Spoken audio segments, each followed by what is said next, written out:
हर बार जब आरव उसे चोट पहुंचाता तो उसकी पत्नी अनन्या खुद ही भूलने की बीमारी की गोली खा लेती। आरव इस बात से अनजान था और अपनी चालाक पत्नी को खुश करने के लिए उसे लगातार तकलीफ देता रहा। उसे अंदाजा भी नहीं था कि चारों गोलियां खा लेने के बाद अनन्या हमेशा के लिए उन सभी बातों को भूल जाएगी जो उन्हें एक दूसरे से जोड़ती थी। वे कभी एक प्यारे से जोड़े थे और उनकी एक प्यारी सी बच्ची आर्या भी थी। लेकिन एक कार दुर्घटना में आरव की याददाश्त चली गई और फिर उसे उस चालाक नौकरानी सिया से प्यार हो गया जो उसकी देखभाल करती थी। उसके बहकावे में आकर उसे लगने लगा कि उसकी पत्नी ही उनके रिश्ते को बर्बाद कर रही है। एक दिन सिया अपनी मर्जी से गायब हो गई। आरव ने तुरंत अनन्या पर उसका अपहरण करने का आरोप लगाया। उसे गुनाह कबूल करवाने के लिए उसने उससे 99 कोड़े मारे और अपनी बेटी आर्या को एक अंधेरे कमरे में बंद कर दिया, जिससे बच्ची को दिल का दौरा पड़ गया। लेकिन आरव को सिर्फ सिया की चिंता थी। उसका संदेश मिलते ही वह उसे रोकने के लिए हवाई अड्डा पहुंचा। यहाँ तक कि जब अनन्या ने उससे अपनी बेटी को अस्पताल ले जाने की विनती की तो उसने उसे बेरहमी से कार से बाहर धकेल दिया। जब अनन्या आखिरकार आर्या को अस्पताल ले जा सकी तब तक बहुत देर हो चुकी थी। बच्ची की हालत गंभीर थी। तभी उसे डॉक्टर से पता चला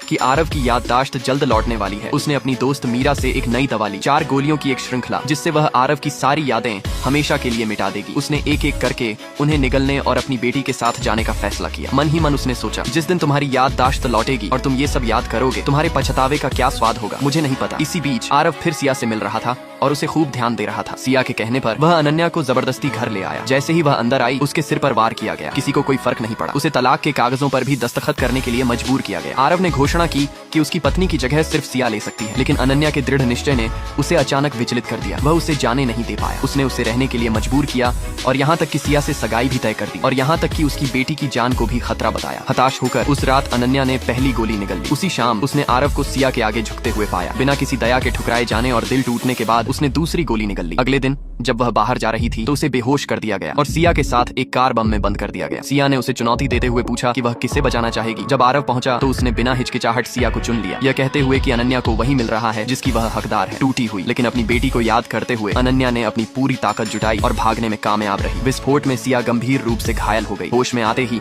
अनन्या ने तीसरी गोली निगल ली। कुछ ही देर बाद आरव ने सिया को बचाने के लिए अनन्या को मजबूर किया कि वह उसे रक्तदान करे। कमजोर होने के बावजूद वह मना नहीं कर पाई। उसे खून देते समय उसे अपने अतीत की झलक मिली, अपने बच्चे को जन्म देते हुए अपने परिवार की याद, और उसका दिल बैठ गया। लेकिन फिर भी सिया की आवाज ने सब छुपा लिया। उसी वक्त अनन्या को खबर मिली उनकी बेटी आर्या मर चुकी है। टूटकर उसने अकेले ही अंतिम संस्कार कराया। फिर दिल से पूरी तरह बिखर चुकी उसने आखिरी गोली निगल ली और अपना सूटकेस उठाकर चल दी। उधर आरव सिया से अपनी शादी का जश्न मना रहा था। लेकिन जैसे ही उसने शादी का लहंगा देखा उसे एहसास हुआ कि यह तो अनन्या का होना चाहिए था। सिया ने उससे समारोह पूरा करने का आग्रह किया। तभी एक भयानक माइग्रेन से घिरकर आरव की सारी याददाश्त लौट आई। कैसे उसने पारिवारिक विरासत छोड़कर अनन्या से शादी की थी, कैसे उसने अपनी पत्नी और बेटी से जीवन भर प्यार व रक्षा करने की कसम खाई।